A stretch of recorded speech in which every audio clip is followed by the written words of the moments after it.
late for you guys in America, but here it's early in the morning, so I decided that I would do a video. It's kind of wild. We're living in kind of a wild time right now. I know everybody else is probably like, just going on about their business on a regular day. But me, not so much, because there's just a lot to talk about. But what I wanted to do is explain again the Trump devotion ritual. And so I've put the video out now, and it's got a lot of information in it. I tried to make it fast and to the point because I was going quick on this one. But really, each of those topics in the video, each point that it points to in the video, can be a whole video unto itself. There's lots more detail in the references, lots more um, to go on with the shooter and with the whole scene of the rally. There's a lot more stuff. But what I really wanted to talk about is the ritual itself and what the need for it is, and why the whole scene, basically, why this is and why this looks the way that it looks. Why does this exist, right? Okay, so basically it'll be starting at the top. So what America is, um, and what the politicians of America are, um, at its very core, is a satanic cult, right? We all know the members of the satanic cult: Thomas Jefferson, Benjamin Franklin, George Washington, all of the people, with names in history, um, all Freemasonic, but really what that means is they're a part of this elite satanic cult, right? And so the cult, what cults do is they worship, the adversary. And with worshiping the adversary, that comes with specific things, right? You can look in the Bible and look at the ancient worship of the pagan deities by pagan people or by Israelite people, that they required human sacrifice, right? That uh, the god of the Zidonians required human sacrifice, right? And there's even a parallel uh, to the concept of human sacrifice in the story of Abraham and his son, right? And so we understand that the pagan nations require from people that they sacrifice people. And so we know that the pagan gods, according to Deuteronomy 32 and 1 Corinthians chapter 10, know that the pagan gods are not just idols or things that are made of stone. We know that they are devils, that the pagan gods themselves, and we know their names, are devils. So that means that the um, the entities that these pagans worshipped are real, even though they're made out of stone in the physical form. A spirit doesn't have a physical form, so um, the people wanting something physical make the idol, and then the spirit directs them as a spirit, not from the idol, right? And so that's what has continued in the world. But when Yahusha came into the world and changed the world in the first century, um, it became unpopular to be a pagan. And then gradually, pagan religion went underground because, of course, at this time, at the time of Yahusha, pagan religion is exposed to the world for what it is: devil worship, right? Before then, you had to know an Israelite to understand what was wrong with pagan worship, because that was the most popular religion on the planet, right? And then it's broken down into different gods and different regions. Um, but once Yahusha came to the scene, the world now knows and is exposing the pagan religions, and now they have to go underground, and that's what we're seeing. We're seeing a continuation of the original satanic structure, inner structure that was established in 1776 when America was established, right? That's what we're seeing. But we're seeing it, of course, underground. So a lot of the things that bubble up to the surface are things that don't make sense, or things that are out of place. Um, and to us, when we interpret the things that we're seeing, we interpret it without the information that is being run by a satanic cult. We interpret it for how it appears, right? And so when you incorporate the knowledge that America has been run by a satanic cult since its inception into what you see, then things start to make a lot more sense. And then you start to look and discover that, hey, the Bible is real when it says that the devil controls the world, right? Okay, so let's break this down. And so the first thing that we're going to discuss is when we discuss the video is the reference in 1958. So why would there be a reference to Trump's assassination in 1958? And so Trump hasn't been assassinated, this assassination attempt. But what the fact is, what we can see, that there's a character in a TV show in 1958 that's a con man. Part of his con is building a wall, to protect people. And then he is shot and killed at the end of this episode. So we see these parallels to today. And 1958 was was 100. I'm talking about the other reference. We'll get to the other reference here in a minute. But 1958 is what, 56 years ago. 56 years ago, that's not right. 66 years ago, is that right? Forgive my math, y'all, but it was like 60 some odd years ago. So this is when Trump is a baby, right? Or, yeah, when Trump was a baby.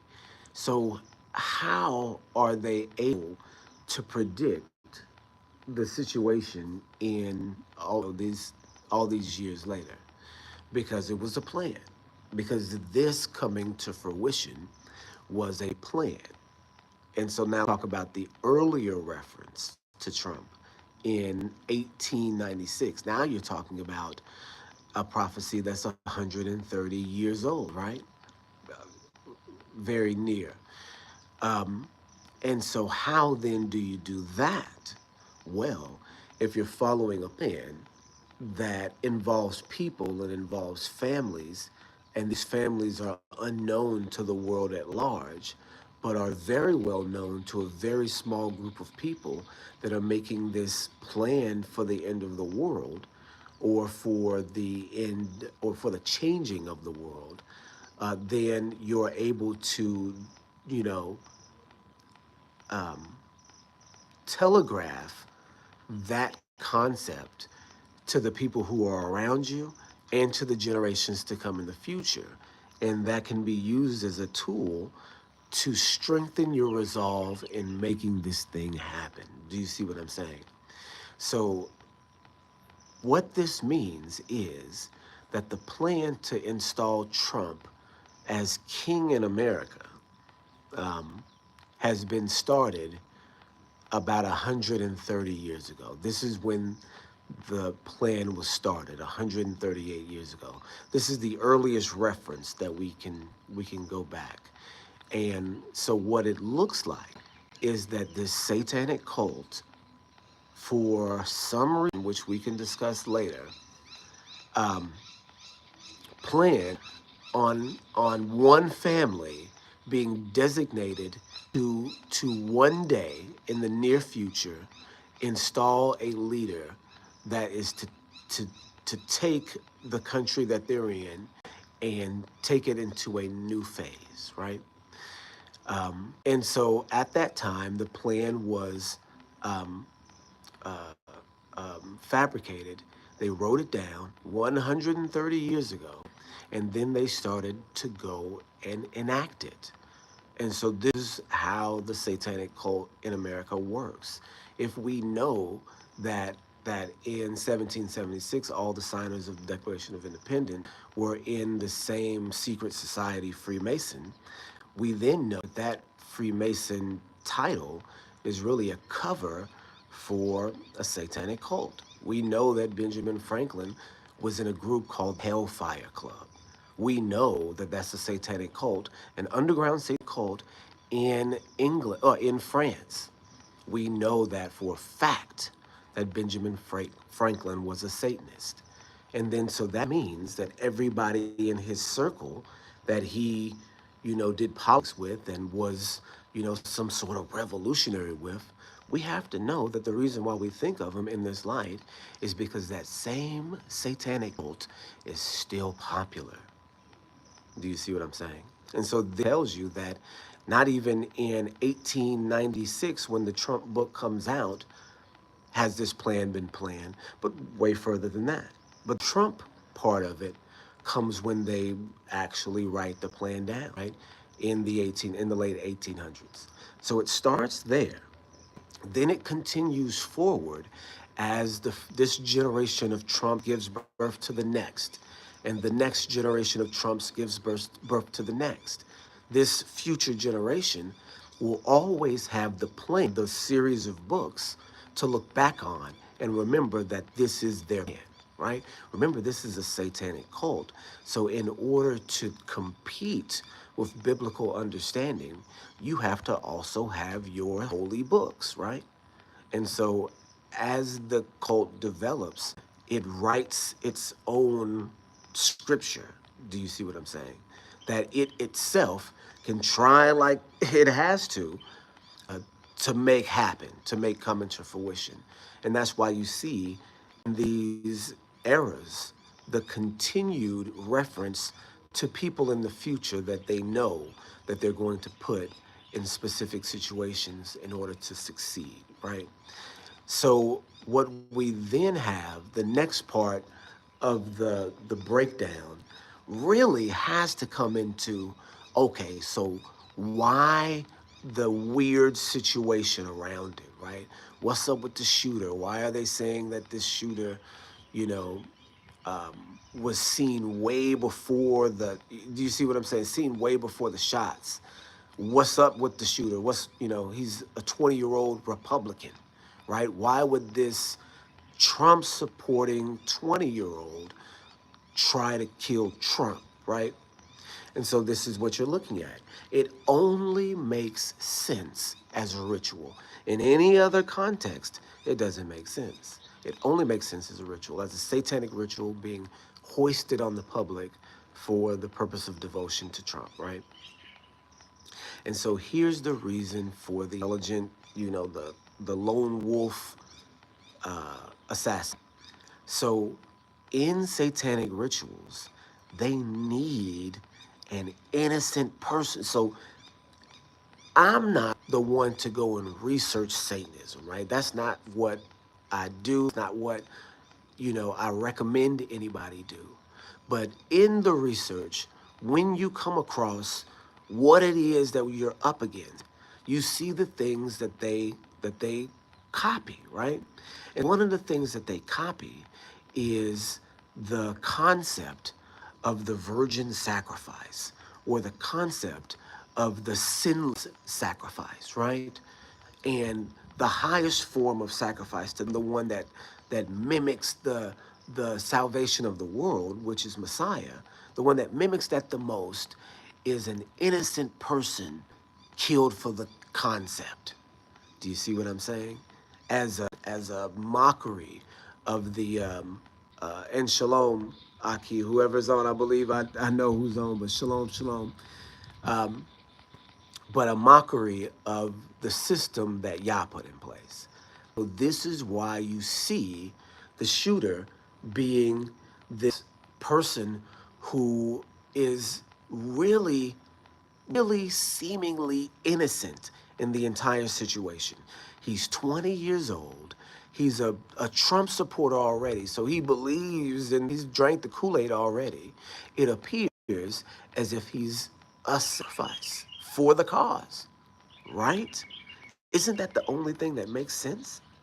And so beyond that, we know from past school shooters, right, that a lot of these people they get are really the same. Really, all of them are the same. You could look at Adam Lanza way back in Sandy Hook. And I guess, with the lawsuits and all that stuff going on, you can get in trouble for talking about this.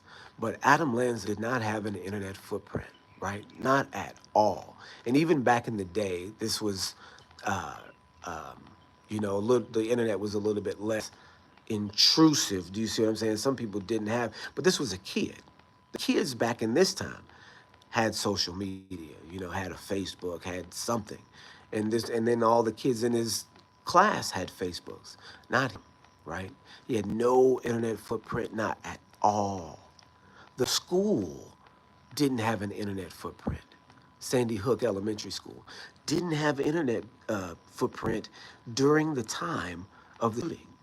And so this person, Adam Lanza, turns out was almost like a made up person. He was a couple of different people, and he only existed online. He could have been his brother. He could have been a real person, but really he was a compiled person that they had pictures of as a real person, but a bunch of different information, like an AI person, right? That had like real elements to him. And so it just turns out that they use this person as a patsy in order to run an operation, right? And so when a person like that, who is kind of in the system and then not in the system, dies, then they're not totally in the system. So you can't really totally prove whether they existed or not. Do you see what I'm saying? As far as the person that you see being the person that they're telling you this is, right? I'm sure you guys understand what I'm saying. So this is the what do you call it? The modus operandi, I think is what the hallmark to these types of operations and rituals, right?